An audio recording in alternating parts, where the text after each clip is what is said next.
Welcome back, everyone. Hope you're doing well. Today, we're going to be reacting to how did the Phoenicians colonize the Mediterranean Sea? If you're new here, this is what we do. We learn together. So hit that subscribe button if you like that type of stuff. The Phoenician Empire, or the Phoenicians, basically conquered the Mediterranean Sea. Of course, they also invented the alphabet. So let's just see how they did it. When the topic of colonization comes up, most people think about the modern-day nations birthed from British or other European colonial empires.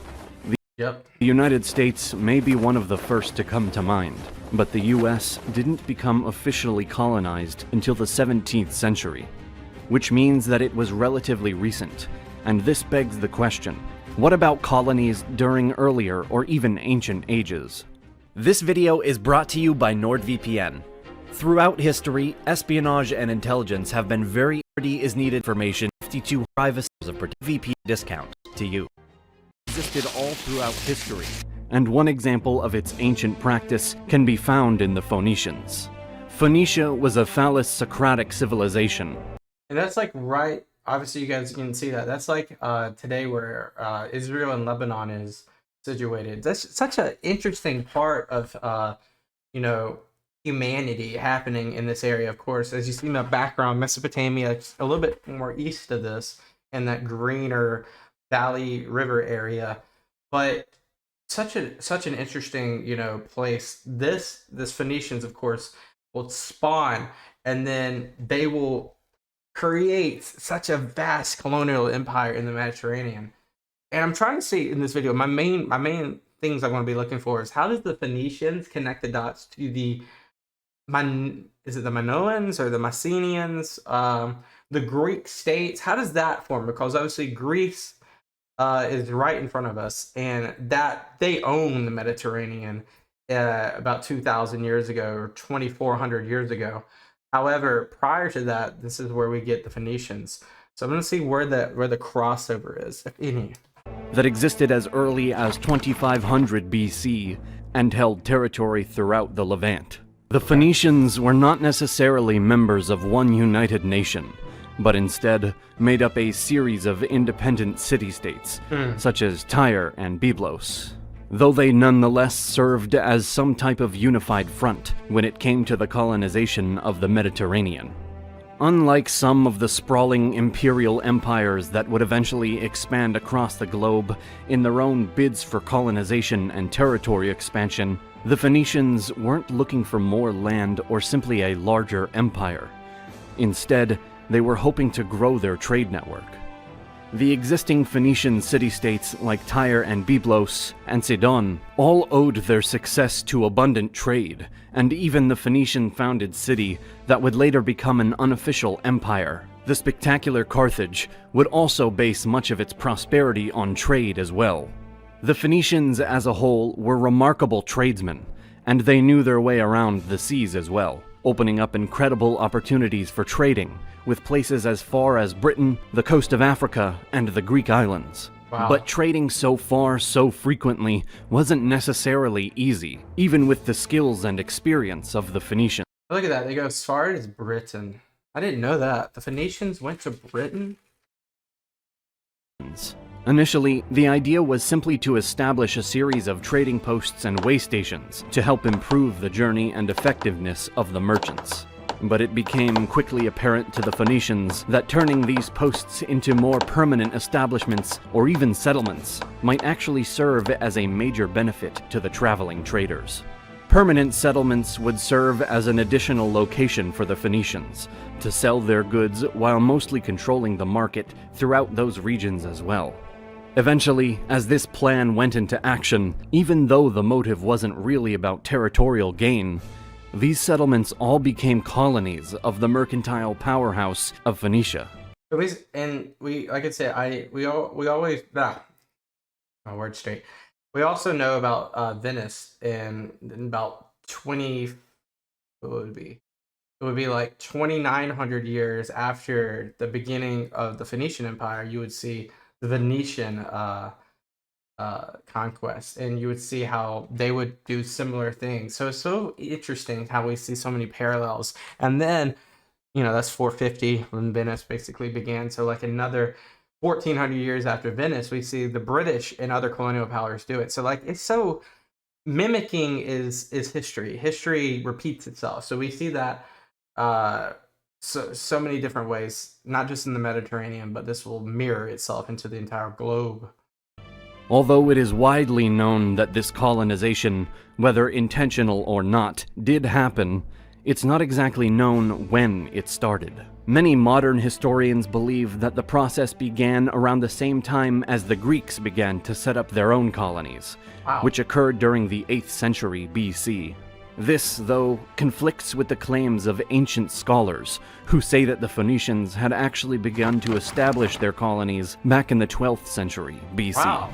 Other scholars argue that neither of these dates are accurate, but pinpointing the correct timeline can be tricky due to the unofficial formation of the early settlements and outposts.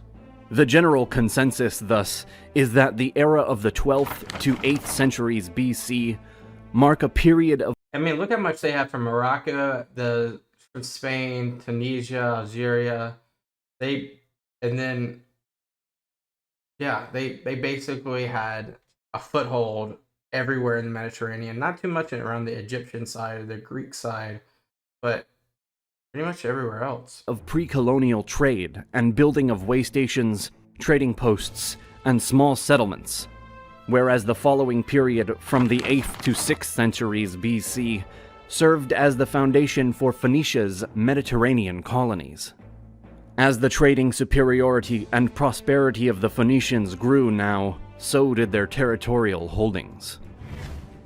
One of the first colonies set up by the Phoenicians actually demonstrated how well this system worked to expand their trading capabilities, because it was all the way in Spain. One of the earliest overseas Phoenician holdings, Cadiz, was actually just one of the colonies that is so far away from their original area. That's just insane to me. Established in Spain. Adra, Almuñécar, Cartea, Ibiza, and Malaga would also become important trade establishments and colonies for Phoenicia, and this was all just on one peninsula.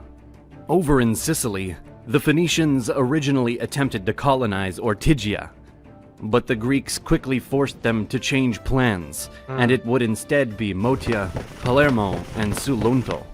So my question in the beginning was how does the crossover between the Greek and the Phoenician areas? It's very certain that they had a lot of crossover, and they had some, maybe not skirmishes. They might have had skirmishes, but they definitely had disputes. And I guess that's how the language migration happens. That the Phoenicians would hold on to. In Sardinia, the Phoenicians took cities including Cagliari and Nora, as well as Tharos and Sulci. Cyprus additionally housed some of the early Phoenician colonies, such as the city of Larnaca. A little way away in Algeria, the Phoenicians set up colonies such as the ones in Annaba and Algiers. Meanwhile, over in Morocco, Larache, Tangier, Asala, Tangier is so old, Rabat, and Asora all came under Phoenician authority. Isn't Tangier the capital of Morocco? And Algiers the capital of Algeria? Not sure. Tunisia, too, became a home for Phoenicians and their merchants. Particularly in Utica, Bizerta, Susa. Is Utica? I think Utica is the capital of Tunisia. And Tunisia is going to play a huge part in the future as well for the Romans. Thapsus, Chala, and the most famous of the Phoenician cities in this Carthage. Region in particular would be the one magnificent new town that would soon birth its own de facto empire, Carthage. And in Libya, Tripoli, Sabrata, and Leptis all ended up being Phoenician colonies. While all of these colonies may sound like quite a lot for an entity that wasn't even a fully united nation-state, they actually differed in terms of how closely connected they were to the Phoenician city-states that Look how many there are. colonized them. It's important to keep in mind This is so much bigger than the Greeks ever had. that these colonies were created due to the desire for a wider, more reliable trade system across the Mediterranean. While some colonies, such as those in North Africa, seem to have adopted parts of the Phoenician culture, religion, architecture, and so on, others kept their own indigenous cultures a bit more. Some of this had to do with their geographical position in relation to the Phoenician city-states, but it also depended on how strong the existing culture and related attributes were in each colony. Nonetheless, all of these colonies served as additional places of trade, as well as manufacturing locations for Phoenician goods, such as purple-dyed cloth, which was a famous product of Phoenicia. This not only allowed for more goods to be brought from Phoenician city-states by the merchants What made the purple dye? from the homeland, but it also meant that additional goods could be made and exported from a plethora of locations, spanning across the coasts of Europe and Africa. And although the initial aim was commercial, it didn't take long for them to realize that there was a benefit to possessing so much land and spaced-out colonies that didn't just relate to the trade market. Over time, began to clash with the locals in their colonies, hoping to expand even further at each point. And as fortifications began popping up, the Phoenicians as a whole became more and more militarized to help meet these new objectives.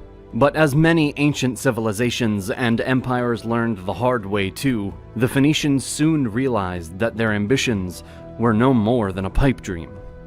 As surrounding powers from the Greeks to the Assyrians also reached to spread their own influence and authority, the Phoenicians were overpowered across the board. And by the time that Alexander the Great raised his sword to the father of Carthage, the might of Phoenicia was at its end. Wow. In spite of their fall from grace and partial overshadowing by the great Carthaginians, who owed their triumphant existence to the Phoenicians, the Mediterranean in particular was surely influenced by the great city-states that were once powerful strongholds. The merchants alone spread goods, religion, art, and culture throughout the coast of Europe and Africa, and the establishment of first way stations and trading posts that would soon become settlements turned colonies only made the job that much easier. Furthermore, even after the Phoenicians ceased to be the leading trade entity and power throughout the Mediterranean, the connections and trade network that they had created remained. And for quite a few centuries, the Phoenicians themselves ruled over this network and flourished as remarkable traders and navigators. Despite the fact that there wasn't an original goal of typical colonization, the Phoenicians did, nevertheless, colonize much of the Mediterranean. And they didn't necessarily have the wrong idea by prioritizing trade. As we would see much later, another example, the British East India Company nearly colonized the whole of India with the same initial goals. And that's what we talked about. The British did the same thing. So, next time you think of colonization throughout history, don't forget the once great merchants of the Phoenician city-states. And I wonder if there was one that predated Phoenicians, because that's kind of like, they are like the giants that these colonizers like stand on. If that's even like a valid thing to say. But it's such an interesting video, right? Because like just understanding the scope, the size of this empire, and the influence that they brought all the way from Spain, Morocco, and then even to Britain. Something I didn't know. Wow. Very cool, very cool. Of course, this predates and eventually spawns Carthage, which also has, such a interesting like skirmish with Rome, the Roman Empire, and of course at the same time you have Athens and Greece and all these different city-states right here that are going to be disputing over territory and routes and so forth. 10 out of 10 video, 10 out of 10. If you guys have a video that you'd like me to react to, leave it below in the comments. Thank you guys so much for watching. Subscribe. I'll see you next time. Peace out.